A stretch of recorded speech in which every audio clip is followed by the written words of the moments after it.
they told me over dinner. My father cleared his throat like he was about to deliver a eulogy, not a decision. My mother wore that tight, rehearsed smile she always used when guilt brushed her conscience. And my sister, Sophie, Saturday there pretending to be surprised. The board thinks it's best, my father said. You're great with numbers, but Sophie, she's better with people. That was it. No warning, no discussion, just the verdict.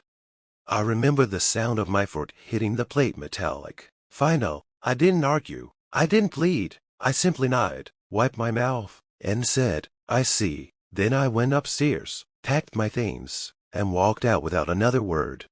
I had built that company from spreadsheets and sleepless nights. The clients came because of my strategy, not Sophie's smiles, but they never noticed the gears turning quietly in the background, only the glittering face on the brochure. For years, I was the ghost behind their success. Sophie was the star. We used to be close. She used to call me her anchor. I believed her. I helped her with presentations, fixed her numbers, even covered when she made deals she didn't understand, and she repaid me by taking everything I built and wrapping it in her charm. It wasn't the betrayal that hurt the most, it was how easily they justified it. Don't take it personally, my mother said.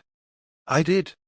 When I left, I didn't slam doors or burn bridges. I just disappeared, but I took something with me, every contact, every system, every pattern of loyalty the company depended on.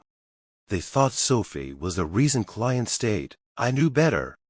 A week later, I called Harper Lowe, our biggest client. I didn't have to convince them. I just let them know I was consulting independently now. They followed me the next morning. 2 days later, Duval called, then RTOR Logistics. By the end of the month, my inbox was full and my old company was bleeding from the inside, quietly, efficiently.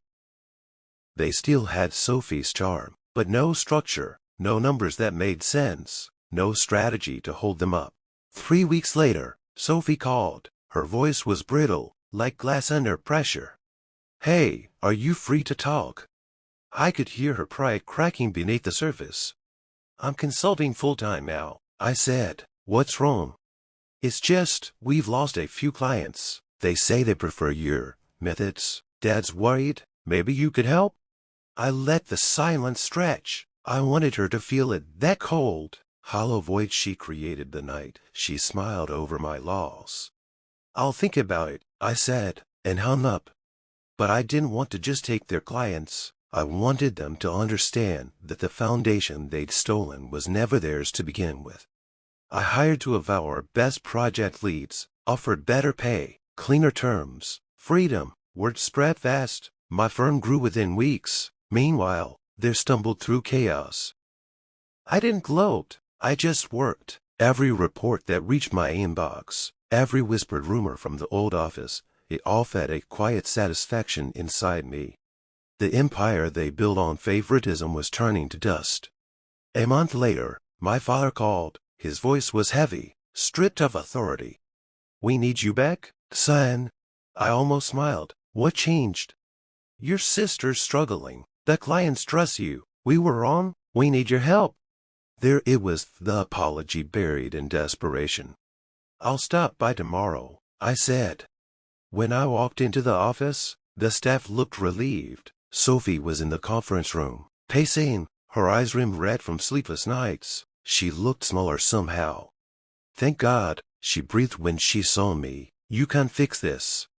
I sat across from her, laid out my files, and waited for silence. I can, I said, but not for free. She blinked. What do you mean? I'll take full operational control, complete authority over client management and strategy. You can keep your title. I'll take the power. Her mouth opened, but no sound came. She looked to Dad for help, but he said nothing. He just looked tired.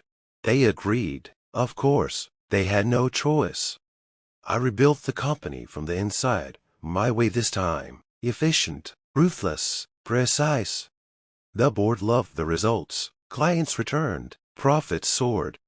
And Sophie, she was still there, smiling for the press. But now, her words were rehearsed lines, my lines. Every idea she presented had my signature behind it. She became what she'd once turned me into, a ghost behind the image. Sometimes, she still looks at me with that wounded expression, like I've done something cruel, but I didn't betray her. I just finished the lesson she started. You don't hand someone's life's work to another and expect gratitude. Now, when my parents talk about the business, they call it our family's comeback. I just smile and say, because Sophie's better with people,